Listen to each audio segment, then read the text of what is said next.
नमस्कार, जोहार। मैं साधना उइके आज फिर आप सभी के समक्ष मध्य प्रदेश के छतरपुर जिले की जो केन बेतवा लिंक परियोजना आई है उसको लेकर फिर आप सभी से बात करूंगी। मैं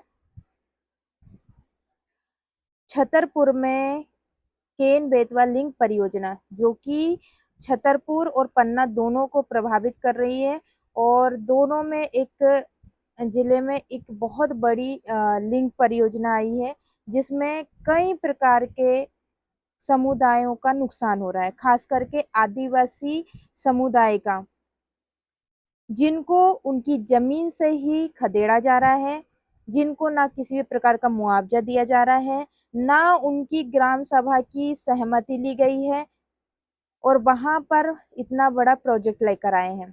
आज मैं सोशल मीडिया के माध्यम से देख रही हूँ कि दिन रात वहां पे आंदोलन किया जा रहा है और उस आंदोलन में लीड कर रहे हैं हमारे जो साथी हैं अमित भटनागर जी, दिव्या हिरबार जी और भी कई स्थानीय लोग। उनको ऊपर एफआईआर किया जा रहा है और उनको उठा के जेल में डाल दिया जा रहा है और जितनी बार आंदोलन कर रहे हैं उतनी बार एफआईआर किया जा रहा है। संवैधानिक अधिकार का, लोकतंत्र की पूरी तरीके से हत्या की जा रही है। अभी मैं कुछ दिन पहले ही गई थी, पन्ना गई हुई थी जहां पर अमित भटनागर जी को डाल दिया गया था जेल में और फिर उनकी जमानत हुई। वैसे ही फॉरेस्ट वालों ने गिरफ्तार कर लिया, उसके बाद फिर जमानत हुई। अब उनके पीछे ऐसे पड़ गए हाथ धो के कि मतलब सरकार पूरी तरीके से पीछे पड़ गई, प्रशासन पूरी तरीके से पीछे पड़ गई है कि जो भी आदिवासियों की आवाज उठाएगा उसको उठा के जेल में डाल दिया जाएगा। लेकिन सरकार भूल गई है कि लोकतंत्र है यहाँ पे और आदिवासियों को विशेष अधिकार दिया गया है। उस विशेष अधिकार का आप लोग कानूनी तरीके से पालन किया जाए। लेकिन वहाँ के स्थानीय लोगों ने बताया हम लोगों को कि कानून का किसी भी तरीके से पालन नहीं किया जा रहा है और मुआवजा आप सुनोगे तो मतलब हैरान हो जाओगे कि मतलब आदिवासियों की जो कीमत लगाई गई है वो 2.5 लाख 5 लाख लगाई गई है, बल्कि उनकी जो जमीनें हैं वो पुश्तैनी जमीनें हैं। उनका जो घर बना है वो पुश्तैनी घर बना हुआ है, उनको उजाड़ा जा रहा है, उनको तोड़ा जा रहा है, उनको घर से उनको निकाला जा रहा है। उनके घरों में बिल्डोजर चलाया जा रहा है। मोहन सरकार की जो योजना आई है वो बिल्डोजर चलाई जा रही है। आम जनता को, आम आदिवासियों को, उनको अपने घर से निकाला जा रहा है। बल्कि संवैधानिक अधिकार अगर कहा जाए तो, देखा जाए तो कई प्रकार से मिले हैं जिसमें उन लोगों पर लागू भी होते हैं। तो जो भूमि अधिकार अधिनियम 2013 कहता है कि सामाजिक प्रभाव आकलन किया जाए सबसे पहले, तो दूसरा ग्राम सभा की सहमति ली जाए, उचित मुआवजा दिया जाए, पुनर्वास पहले सुनिश्चित किया जाए और कई मामलों में जमीन के बदले जमीन दिया जाए। लेकिन क्या सरकार ने वो काम किया है? क्या सरकार ने वहां पे सर्वे सही तरीके से किया है? जब हम वहां पर पहुंचे और मेन हकीकत देखी, जानी जमीनी स्तर पे, ग्राउंड पे, तो वहां पर कुछ थोड़े बहुत पैसे दिए गए हैं, लेकिन वो भी कुछ लोगों को दिए गए हैं, पुरुष वर्ग को दिए गए हैं।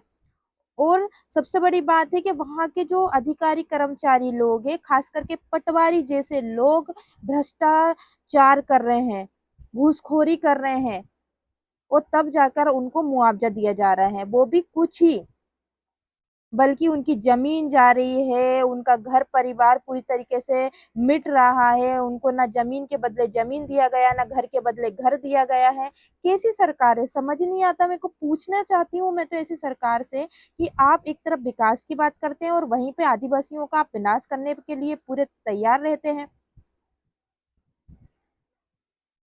और मैं देख कर आई हूँ कि वहां की महिलाओं पर प्रशासन द्वारा लाठी चार्ज किया जा रहा है, डंडे उठाए जा रहे हैं, डंडे चलाए जा रहे हैं, उनको मारा जा रहा है, कूटा जा रहा है, पीटा जा रहा है वहां के स्थानीय लोगों को।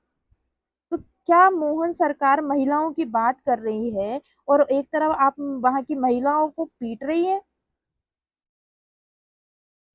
और एक और मैं समाजी संगठन के लोगों से बोलना चाहूंगी कि आप लोग क्या कर रहे हैं। आप आदिवासियों के नाम पर संगठन बना बना के बैठे हैं और अपनी राजनीतिक रोटियां सेक रहे हैं। एक भी सामाजिक संगठन उस छतरपुर में नहीं गया है। वहां के आदिवासी लोग हाथ जोड़ रहे हैं, पैर पड़ रहे हैं नेता मंत्री विधायक लोगों का। और आप लोग सामाजिक लोग क्या कर रहे हैं।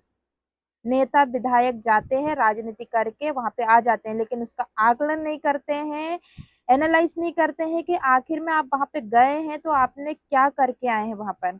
बल्कि और उन लोगों को फंसा दिया जा रहा है। अगर आप विपक्ष में हैं और आप लोग आदिवासियों की आवाज उठाना चाहते हैं तो उन गरीबों जो आपके सामने रो रहे हैं, गिड़गिड़ा रहे हैं, आपके पैर पड़ रहे हैं, उनके उनके हितैषी बनिए, उनकी आवाज उठाइए विधानसभा में, संसद में। लेकिन आप लोग भी उनके हालचाल पूछकर और फोटो मोटो खिंचवा कर, वीडियो फोटो बनाकर आ जाते हैं, लेकिन वहां नहीं देखते कि रियलिटी में उनको मुआवजा मिला है, नहीं मिला है, वो अपने घर में रह रहे हैं, नहीं रह रहे हैं, उनको किस तरीके से प्रताड़ित किया जा रहा है। सामाजिक संगठनों की बात करूं तो सामाजिक संगठन का एक भी लीडर खुलकर सामने नहीं आ रहे हैं। और मैं सिर्फ छतरपुर की बात नहीं कर रही हूँ, छतरपुर का तो बड़ा प्रोजेक्ट है और वहां के लोग, स्थानीय लोग बहुत परेशान है। बल्कि पूरे मध्य प्रदेश के अंदर आदिवासियों के जल जंगल जमीन को छीना जा रहा है, उनको उजाड़ा जा रहा है, घर में बिल्डोजर चलाए जा रहे हैं, जंगल से बेधड़क निकाला जा रहा है। उनके जो एक जंगल में रहने वाले आदिवासी परिवार जंगल पे निर्भर होते हैं, अपनी जमीन पर निर्भर होते हैं, उनको उसी से खदेड़ा जा रहा है। लेकिन एक भी सामाजिक लीडर, एक भी सामाजिक कार्यकर्ता, एक भी संगठन के नेता जो खुद को बोलते हैं हम जल जंगल जमीन की लड़ाई लड़ रहे हैं, वो लोग अभी तक नहीं निकले हैं। आखिर क्यों क्यों नहीं निकल रहे हैं आप लोग? क्यों समाज के हित की बात नहीं कर रहे हैं आप लोग? सबने जितने भी संगठन बनाए हैं, क्या सिर्फ राजनीति करने के लिए संगठन बनाए हैं? आप राजनीति करिए, लेकिन हमारे लोगों की आवाज भी बनिए। आज पूरी तरीके से जल जंगल जमीन को उजाड़ा जा रहा है, इस पे कोई बोलने वाला नहीं है। पूरे मध्य प्रदेश के अंदर देख लीजिए, आदिवासी क्षेत्रों से, अपनी जमीनों से आदिवासियों को हटाया जा रहा है, विस्थापित किया जा रहा है। आज वो मजबूर हो रहे हैं पूरी तरीके से कि वो कहाँ जाए, क्या करे, किस तरीके से अपने घर परिवार को पाले।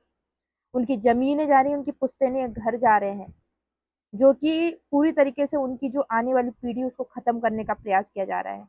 मेरा आप सभी से अनुरोध है कि आप लोग इस मध्य प्रदेश में हो रहे हैं अन्याय, आदिवासी, दलित, पिछड़ा, गरीब, किसान, मजदूरों पे, उनके लिए आगे आइए, आवाज उठाइए।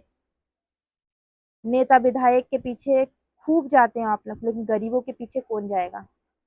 सभी से निवेदन है, जितने भी सामाजिक संगठन, उनसे निवेदन है कि आप लोग ज्यादा से ज्यादा संख्या में एकत्रित होकर जितनी भी जल जंगल जमीन से हमारे आदिवासियों को निकाला जा रहा है, उनके लिए आवाज बनिए, उनके लिए आगे आइए।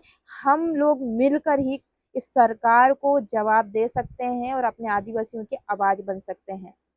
जो संविधान में मिले अधिकारों के खिलाफ ये लोग जा रही है सरकार, उस चीज के लिए हमें आगे आना पड़ेगा, क्योंकि संविधान हमें अधिकार देता है कि हम अपनी बात रख सके, गरीबों की ये लोग बात सुन सके।